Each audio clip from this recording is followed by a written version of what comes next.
So if I buy down my interest rate, does that hurt a refinance in the future? So not in those exact terms, right?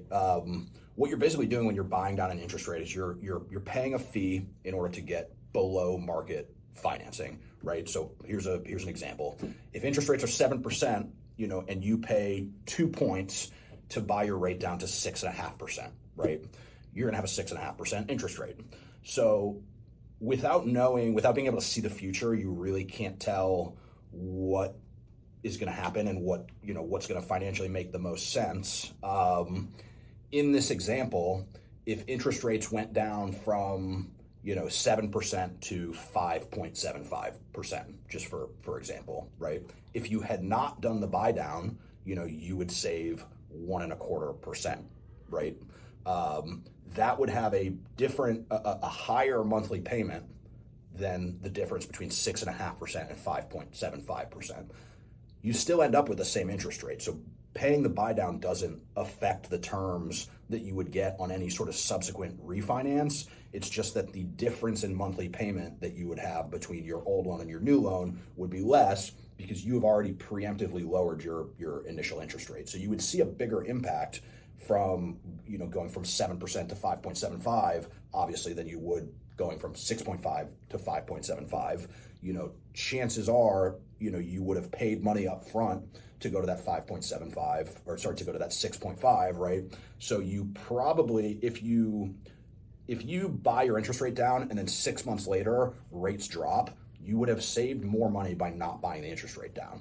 However, if you don't buy your interest rate down and rates don't drop for 5 years, then you save more money by buying the interest rate down and doing a subsequent refinance. So really to know which one is better, I always joke, if I knew what the market was going to do in 6 months or a year, I wouldn't be originating loans. I would be trading bonds and I would be making billions of dollars, right? That's, nobody knows. So for me to advise you should do this, you shouldn't do this, it's not, there's really no right answer as far as should I buy my interest rate down, should I not? It's a matter of what your predictions are on rate, what your risk tolerance is, for would you rather hedge your bets and pay some money up front and know for sure that you're going to have that lower interest rate, even though if rates drop down you may have spent money unnecessarily, or would you rather take the chance, have a higher monthly payment, not spend the money up front, knowing that if rates do not go down you're going to pay more money monthly over a long period of time?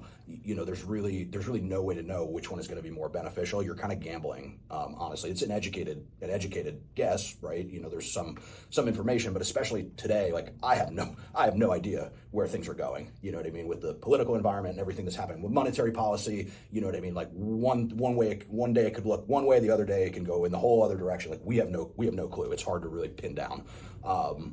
So I try not to give forward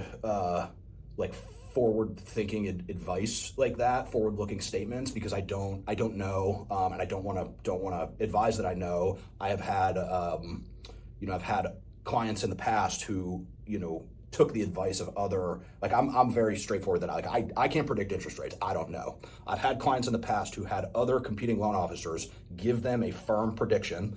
They took the advice of that other loan officer who said, oh no, this is just a temporary increase in interest rates. Rates are going to come back down. Don't worry about it. And as we all know, rates didn't come down. And those people got smoked. They got obliterated. Where they could have, it's one specific client I'm thinking of who took this advice of another person instead of my advice, which is that, take what's in the hand, not what's in the bush. And they ended up not being able, it was they were chasing a 2.5%. I think rates were 3%. And this other person told them, oh no, don't worry, rates are going to go back down. Don't worry. This is just a temporary thing. And then rates went up to 5.5, and they couldn't, they ended up not being able to take advantage of it at all. So, I always like to say, anybody who tells you they know what's going to happen in the rate market definitively is a liar, because nobody knows for sure, at all. So I'm getting a little bit outside of the scope of this conversation, but buy down, not buy down. All we can really do as professionals is kind of weigh the different options. I have like a little bit of feedback as far as like what I think maybe might happen, but I always like to be super upfront with people that like, this is your money. I don't want to tell you definitively what to do as far as like, should you buy the rate down? Should you not buy the rate down? All I can really do is highlight, if you pay this much money up front, this is what your rate's going to be. If you don't, this is what it's going to be. Here are the options, sort of, frontwards, backwards, and in between those two options. What do you think that you want to do? Unfortunately, I can't make the decision for someone. So hope that helps.